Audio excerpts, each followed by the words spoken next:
একজন প্রাথমিক তলেবে ইলম আরবি শেখার পরে শাফিঈ না হাম্বলি মাযহাব অনুযায়ী ফিকহের পড়া উত্তম মনে করেন আমার দেশের প্রেক্ষাপট অনুযায়ী। আসলে মাযহাবটা পড়বেন প্রাথমিক পড়া হিসেবে, যে কোনো একটা পড়লে হয়। তবে আমার দেশে বলা যায় যদি কোনো কেউ মনে করে, এটা আমাদের ফেতনা লাগান নেওয়া প্রশ্ন আর কি, আমি জানি এটা দিয়ে কালকে প্রচার করবে জাকারিয়া হানাফি। তো আসলে যে কোনো মাযহাব পড়বেন কি জন্য? মাসাইল জানার জন্য। মানে আপনি মাসলা না জানলে আপনি উত্তর দিতে পারবেন না, কথা বুঝেন নাই? দেখো এটা দেখি, ঠিক আছে, দেখো আমরা সব প্রশ্ন উত্তর দিই না। এই মাসলা জান না, আপনি যদি অজুতে কয়টা মাসলা হইতে পারে? সুবহানাল্লাহ। আমি 1 বছর পড়াইছি আমার ছাত্রদেরকে, শুধু অজুর মাসলা পড়াইছি, এবং অজুর মাসলার উপরে একজনের 7 খণ্ডের একটা বই লিখছে, দুবিয়ান আহলে দুবিয়ান, আপনি দেখবেন নেটে পাইবেন, শুধু তাহারাতের উপরে। আমি বলছি সে যদি ফেকার উপরে বই লেখে, তুই বেটা বোধহয় 100 খণ্ড লেখে লিখো, শুধু অজুর মাসলা তো 7 খণ্ড লিখছে।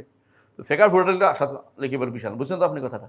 সুতরাং আপনি যদি কোনো ফেকার মাসলার সময় তাসাউর না আসে, আপনি কিন্তু কোনোদিন আমল করতে পারবেন না। যারাই আমল করছে তারা আগে ফেকার তাসাউর নিছে। সিদ্দিক হাসান খান বলেন, তো শওকানি বলেন, এ দুজনও তো বেশি দেখায়, যারা বড় বড় আলেম।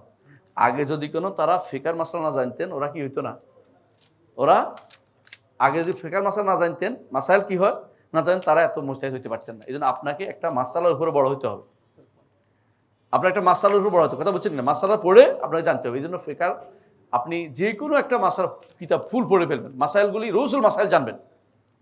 এমনকি যদি জামাকশের একটা কিতাব আছে রৌসুল মাসাইল, এটাও যদি আপনি পড়েন তো আপনার ধারণা হবে। আচ্ছা আপনি যদি কোনো, আপনি একটু বুঝেন জিনিসটা, যদি আপনি এই কোনো একটা ধরেন পড়তে চান, এই কোনো একটা বিজ্ঞানের বই পড়তে চান, বিজ্ঞানের প্রাথমিক বইটা আপনার পড়া লাগবে না? না বলে যে না আমি বিজ্ঞানের সরাসরি একেবারে হয়ে যাচ্ছি, বড় বিজ্ঞানী হয়ে যাচ্ছি, তো হবে না। তো আপনার প্রাথমিক বইতে পড়তে হবে, যেগুলি আপনার প্রাথমিক ধারণাগুলি আপনার জানতে হবে, যে আর্কিমিডিসের কি সূত্র, অমুকের কি সূত্র, গ্যাগারের কি সূত্র, এগুলো না জানলে তো আপনি ঠিকই পারবেন না কোনো কিছু করতে।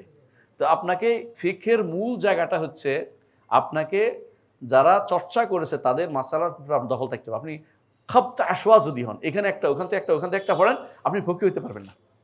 ফকি হওয়ার পরে আপনাকে আমি বলি না যে আপনি একটা মাযহাবের উপরে নির্ধারিত হয়ে থাকবেন, এটা না।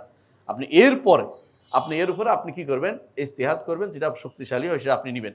এটা হলো শরীয়তে আমাদের শেখ মোহাম্মদ সালেহ সামিনের বক্তব্য, আমি সেটাই আপনাকে প্রচার করছি। হ্যাঁ, এরপর প্রচার করে দিয়েন, এমনিতে আমার নামে বহুত কিছু প্রচার করেন বসে বসে আপনারা।